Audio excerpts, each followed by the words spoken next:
नमस्कार दोस्तों, मैं हूं मनीष आनंद और therisinaHills.com आपके पास आपके साथ एक बार फिर से 5 देश के बड़े अंग्रेजी अखबारों ने जो अपने संपादकीय लिखे हैं, जो एडिटोरियल्स लिखे हैं, उसका एक समीक्षा, एक सारांश और सार के रूप में मैं आपके सामने लेकर के आ रहा हूं।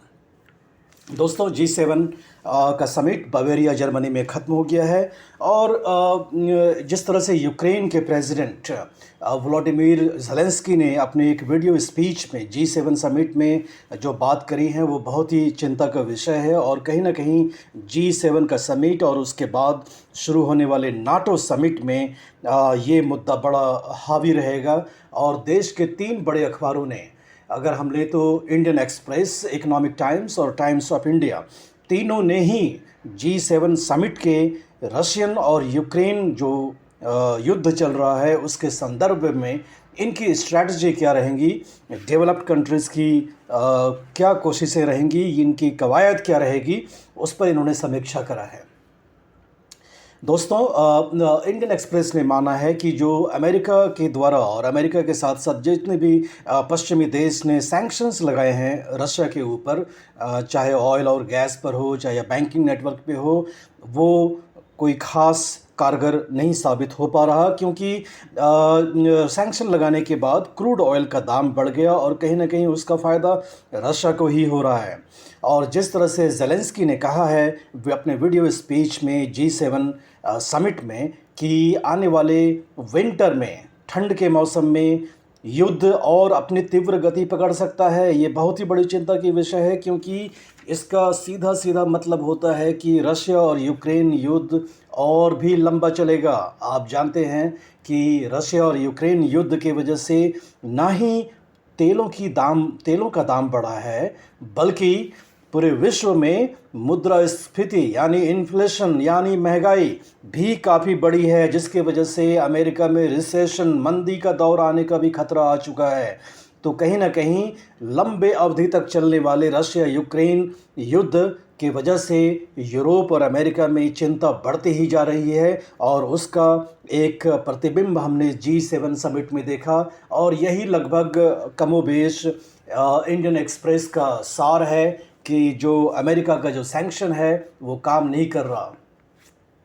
लेकिन साथ में ही हमने एक ये भी बात देखा कि G7 समिट में कुछ कवायद इस तरह की हो रही है कि अमेरिका का अगर रशिया का ऑयल और गैस पर बैन अगर काम नहीं कर पाता है तो किसी भी तरह से उसके प्राइसेस को आप फिक्स कर दें, प्राइसेस इतने लेवल पर फिक्स कर दें कि जिससे उसका फ़ायदा रशिया को नहीं हो पाए। लेकिन उसका तरीका जो इन्होंने निकाला है, क्योंकि लंदन में सभी जितने भी बल्क एक्सपोर्टर्स होते हैं, आप जानते हैं कि समुद्री रास्ते से ऑयल एंड गैस को एक्सपोर्ट किया जाता है और उन जो बल्क शिप्स होते हैं उनका करीबन 98% 98% उनका जो इंश्योरेंस होता है वो लंदन में बैठे कंपनीज करते हैं। तो कहीं ना कहीं पश्चिमी देशों को ऐसा लगता है कि लंदन में बैठे इंश्योरेंस कंपनीज के माध्यम से रशिया से आने वाले ऑयल और गैस के दाम पर वो लगाम लगा सकते हैं। लेकिन इससे ज़्यादा एक माना है इंडियन एक्सप्रेस ने और टाइम्स ऑफ इंडिया ने भी कि इससे अच्छा होगा कि जो फ्रांस के प्रेसिडेंट इमैनुअल मैक्रोन ने जो सुझाव दिया है कि रशिया के ऑयल एंड गैस को रोकने के लिए क्यों नहीं हम ईरान और वेनेजुएला से भी ऑयल एंड गैस इंपोर्ट करना शुरू करें।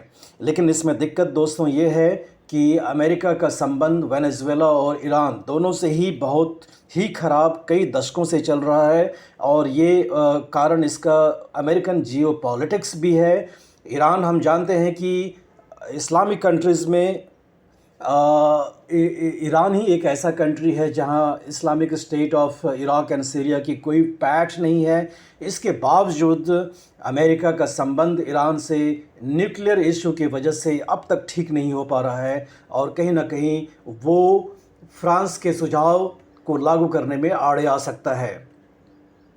दोस्तों, महाराष्ट्र के गवर्नर भगत सिंह कोश्यारी ने महाविकास अघाड़ी गवर्नमेंट को कल यानी महाराष्ट्र असेंबली में बृहस्पतिवार को अपना समर्थन प्रूव करने का आदेश दे दिया है।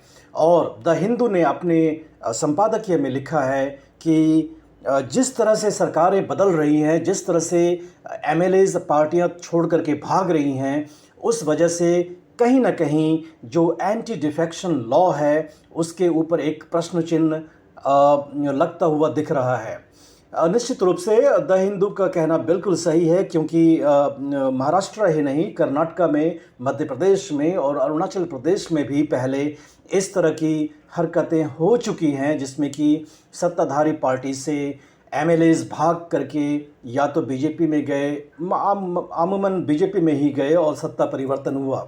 द हिंदू का कहना है कि 1992 में जो किल्होतो होल्हन वर्सेस जचिल्लहू केस में सुप्रीम कोर्ट का कॉन्स्टिट्यूशन बेंच का जो जजमेंट है, जिसमें ये कहा गया है कि असेंबली के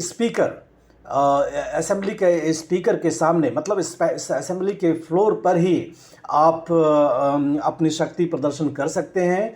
लेकिन उस जजमेंट ने भी ये माना है कि जो स्पीकर का जो डिसीजन है वो फाइनल नहीं है, उसका भी जुडिशल रिव्यू हो सकता है। लेकिन वो जुडिशल रिव्यू किन चीज़ों पर होगा, उसके ग्राउंड्स बड़े लिमिटेड हैं।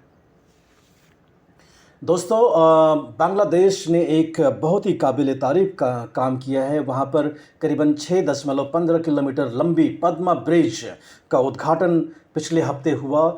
ये ब्रिज एक तरह से बांग्लादेश का अपने पैर पर खड़े होने का सूचक है, और डेक्कन हेराल्ड ने अपने एक एडिटोरियल में इसकी खूबियों को गिनाया है, क्योंकि ये बड़े लंबे दशकों से लंबित प्रोजेक्ट था। इनकी पहले शेख हसीना से जो पहले प्रधानमंत्री थे, उन्होंने इसको कंसेप्चुअलाइज़ किया था। बाद में वर्ल्ड बैंक भी इसमें साझेदारी उन्होंने करी थी, लेकिन बाद में वर्ल्ड बैंक इससे पीछे हट गया और करीबन 3 बिलियन यूएस डॉलर जो इस ब्रिज को बनाने में खर्च हुए हैं, 3.6 बिलियन यूएस डॉलर्स, वो बांग्लादेश सरकार ने खुद अपने पैसे लगाए हैं।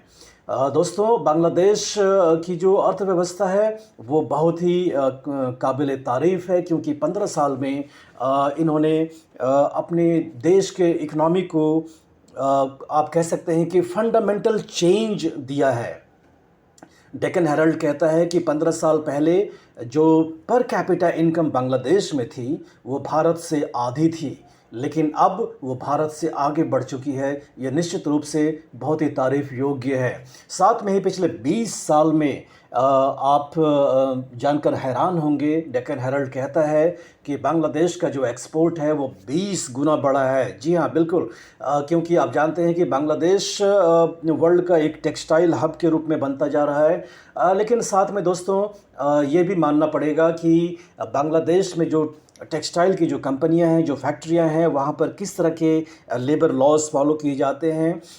मालूम ऐसा चलता है, जैसे रिपोर्ट्स काफ़ी आते हैं कि कई घंटे उनसे काम कराए जाते हैं, वर्किंग कंडीशंस सही नहीं है।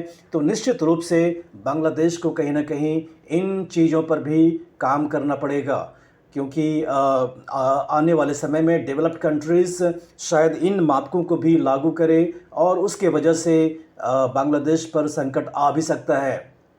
दोस्तों, इकोनॉमिक टाइम्स ने अपने संपादकीय में G7 के इकोनॉमिक एस्पेक्ट पर फोकस किया है। जी हाँ, global infrastructure and investment fund जो G7 ने कमिट करा है वो 600 बिलियन यूएस डॉलर्स का होगा, जो डेवलपिंग कंट्रीज़ जिसमें भारत भी हो सकता है, वहाँ पर मूलभूत जो बुनियादी ढांचे के प्रोजेक्ट्स होंगे उस पर खर्च किए जाएंगे।